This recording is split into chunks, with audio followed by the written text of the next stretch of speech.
रजस्वला अवस्था में माताओं बहनों को पूजन करना चाहिए। रजस्वला स्थिति में माताओं बहनों को दूर से दर्शन करने का अधिकार है, प्रणाम करने का अधिकार है, मानसिक पूजा करने का अधिकार है, मानसिक जप करने का अधिकार है, मानसिक पाठ करने का अधिकार है, प्रगट में पूजा करने का अधिकार 3 दिन तक नहीं है। जो भोग परायण है, जो गृहस्थी में है, वो 3 दिन तक अपने ठाकुर की सेवा दूसरे से करावें, क्योंकि रजस्वला स्थिति में शास्त्र निषेध करता है। अगर रजस्वला स्थिति में संख्या ली है, गुरु ने दिया है माला जपने का, तो कैसे पूरी करे? तो शायद उस समय काउंटर नहीं होगा जब उत्तर लिखा गया है। तो इन्होंने कहा कि सूत की माला ले सकते हैं या लकड़ी की माला ले सकते हैं, तुलसी की माला से रजस्वला स्थिति में संख्या पूरी न करें। अब तो बढ़िया सुविधा है, न सूत न लकड़ी, काउंटर अंगुरी में फंसा लो, मंत्र और नाम की संख्या पूरी कर लो। जप नहीं छोड़ना चाहिए, जप नहीं छोड़ना चाहिए, और किसी ग्रंथ का स्पर्श नहीं करना चाहिए, पूजा ग्रह का स्पर्श नहीं करना चाहिए, रसोई का स्पर्श नहीं करना चाहिए। अगर गीता, भागवत, रामायण इनका पाठ है तो जितना याद हो उतना मानसिक कर लेना चाहिए, ग्रंथ नहीं पकड़ना चाहिए रजस्वला स्थिति में। अब आखिरी में बता दीजिए कि सच्चा भजन हो रहा है, इसकी परीक्षा क्या है? सच्चा भजन हो रहा है हमारा, इसकी परीक्षा क्या है?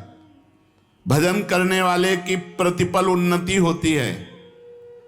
जैसे भोजन करने वाले को एक एक कवल में क्षुधा निवृत्ति, तुष्टि और पुष्टि होती है, ऐसे भजन करने वाले को संसार से वैराग्य स्वरूप का बोध और भगवान से प्रेम तीनों एक साथ बढ़ते चले जाते। यदि संसार से वैराग्य हो रहा है, अपने स्वरूप का बोध हो रहा है, भगवान से प्रेम हो रहा है, तो आपका भजन ठीक चल रहा है। अगर भोगों में ही आसक्ति बढ़ रही तो कहीं त्रुटि कर रहे हो नाम जप में। नाम जप और बढ़ाओ, संसार के भोग कड़वे लगने लगे, यही भजन का फल है। कि जो भजन नहीं करता वो आत्महत्यारा है, जो भजन नहीं करता वो आत्महंता है, आत्महत्यारा है। ऐसा क्यों कहा गया? बोले भगवान ने कृपा करके मनुष्य जन्म दिया है, कृपा करके सुविधा दी है कि इस जन्म में प्रमाद से हटकर भजन करके मेरी प्राप्ति कर लो। और अगर आपने नहीं की तो यह अपराध बना और आप आत्महत्यारे कह जाओगे। जो न तरय भवसागर अस समाज नर पाए, स्वत निंदक मंदमति आत्महनन गति जाए। जैसे कई बार बताया है कि भारतीय सरकार किसी आदमी को विदेश भेजे और सारी सुविधा वहाँ, घर, मकान, स्त्री, पुत्र, परिवार सब सुविधा दे और अपना सरकारी काम बता दे कि ये काम करना है। अब उसने सरकारी काम तो किया नहीं, सरकारी सुविधा का भोग करके बेटी बेटे को पढ़ाया, ब्याह किया, सब किया। और जब भारत लौटा तो उससे पूछा गया वो कार्य, जिस कार्य के कारण आपको विदेश भेजा गया था, जिस कार्य के कारण आपको सुविधा दी गई थी, वो कार्य?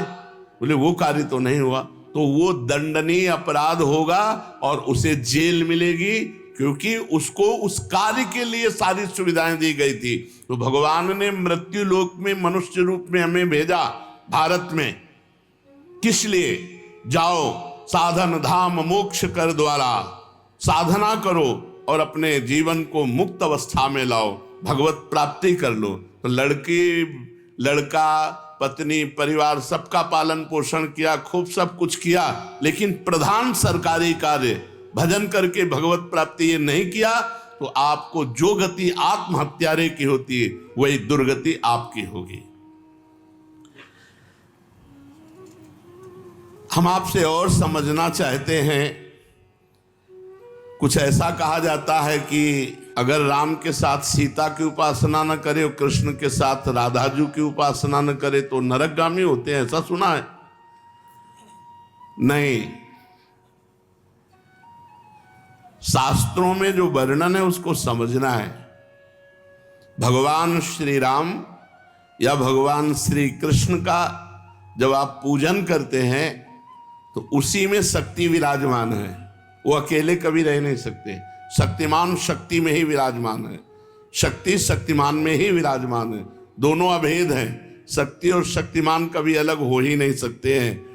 इसीलिए भगवान शिव ने अर्धनारीश्वर करके दिखाया। इसीलिए हमारे प्रिया प्रीतम मिलित रूप दिखाए। रूप बेली प्यारी बनी सुप्रीतम प्रेम तमाल, दो मन मिली एक भय श्री राधा वल्लभ लाल। दोनों प्रिया प्रीतम मिलित रूप हैं। यदि रामकृष्ण के उपासकों को नरक जाना पड़े तब तो धोखा ही धोखा हो गया। ऐसा जो कोई वर्णन कर तब तो धोखा ही हो गया। विवेक पूर्वक यहाँ उपासना करने की भावना है कि जब हम राम जी का उपासन कर रहे हैं तो उसमें सिया जी भी विराजमान है। जब कृष्ण जी की उपासना कर रहे हैं तो उनमें राधा जी भी विराजमान है। वस्तुतः एक की हो ही नहीं सकती, क्योंकि अकेले कभी रहते ही नहीं। शक्तिमान में तो शक्ति विराजमान है, तभी तो। बिना शक्ति के कुछ है ही नहीं। तो जब हम राम जी की पूजा कर रहे हैं तो उनकी शक्ति की भी पूजा हो रही, सिया जी साथ है। जब श्याम जी की पूजा कर रहे हैं तो राधा जी साथ है। तो शक्तिमान को छोड़कर शक्ति की अलग उपासना कर ही नहीं सकता कोई। दोनों पृथक हैं ही नहीं, दोनों पृथक दिखते हुए भी अभिन्न हैं। जैसे श्री हरिवंश सुरीत सुनाऊं, श्यामा श्याम एक संगाऊं, छिन कबौ न अंतर हुई, प्राण सु एक देह है दोई। प्राण सु एक देह है दोई। देह दो है और प्राण एक है, मन एक है, रुचि एक है, स्वभाव एक है, वैसे एक है। जो मनुष्य इनको भिन्न भिन्न मानकर पूजा करता है उसको मान सकते हैं, जो अंतराय रखता है। लेकिन भगवान की पूजा करने वाला कभी नरक कैसे जा सकता है? एक बात आपसे पूछते हैं कि भजन जब अनुकूल परिस्थिति होती है तो खूब होता है, और जब प्रतिकूल परिस्थिति आ जाती तो भजन नहीं होता है। बड़ी समस्या है। भजन अमुक परिस्थिति में होता है, वो भजन ही क्या। भजन का अभ्यास परिस्थिति से नहीं, परिस्थिति से ऊपर उठ के हर परिस्थिति में भजन। बड़ी कृपा रही। भूखे रहकर भजन, खा के भजन, सर्दी में भजन, ओढ़ के भजन, गर्मी में भजन, एसी में भजन। हर परिस्थिति में भजन हमारा होना चाहिए। ये देख लो, आहा राधा राधा राधा। और जब गर्मी पड़ रही वो बड़ी गर्मी है, ऐसा नहीं। गर्मी है तो राधा राधा, और एसी है तो राधा राधा। भूखे हैं तो राधा राधा, छके हैं तो राधा राधा। वो भजन ही क्या जो परिस्थिति में हो। अनुकूल परिस्थिति मिली भजन हो गई, और भूखे हैं तो भोजन का चिंतन हो रहा है। नहीं, ये अपने को कसना चाहिए। एक आध दिन भूखे रखकर भजन में करना चाहिए कि देखें हमारा भूख में भजन होता है कि नहीं। पंखा बंद कर देना चाहिए अपने कमरे का। 2-4 घंटे टेस्ट लेना चाहिए शरीर का कि गर्मी में ऐसे ताप में हम कैसे रह सकते हैं। कई वर्षों इनका आनंद लिया गया है, तो वर्षों हितधाम की छोटी कुटिया तक असुविधा ही असुविधा जीवन में रही। ये तो अभी चंद दिनों की सुविधा है। प्रत्येक परिस्थिति में भजन स्मरण, चाहे प्रतिकूल परिस्थिति हो चाहे अनुकूल परिस्थिति हो, भजन नहीं छूटना चाहिए। जब तुम ऐसा नियम लेकर दृढ़ता पूर्वक भजन करोगे तो फिर प्रतिकूल परिस्थिति में भजन होने लगेगा। अखंड भजन उसी को कहलाता है, वही कर सकता है जो हर परिस्थिति में भजन करता है। साधक के जीवन में कभी कभी दुर्भाग्य का भी अवसर आता है। वो बहुत अपने को हे समझने लगता है। जब जगत उसका अपमान करे, संसार उसकी निंदा करे, कोई उसको पूछे ना, तो उसे प्रसन्न होना चाहिए कि अब भगवान के मिलन की बात आ रही है।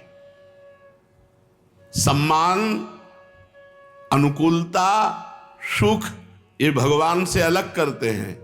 अपमान, प्रतिकूलता, दुख ये भगवान के सम्मुख करते हैं।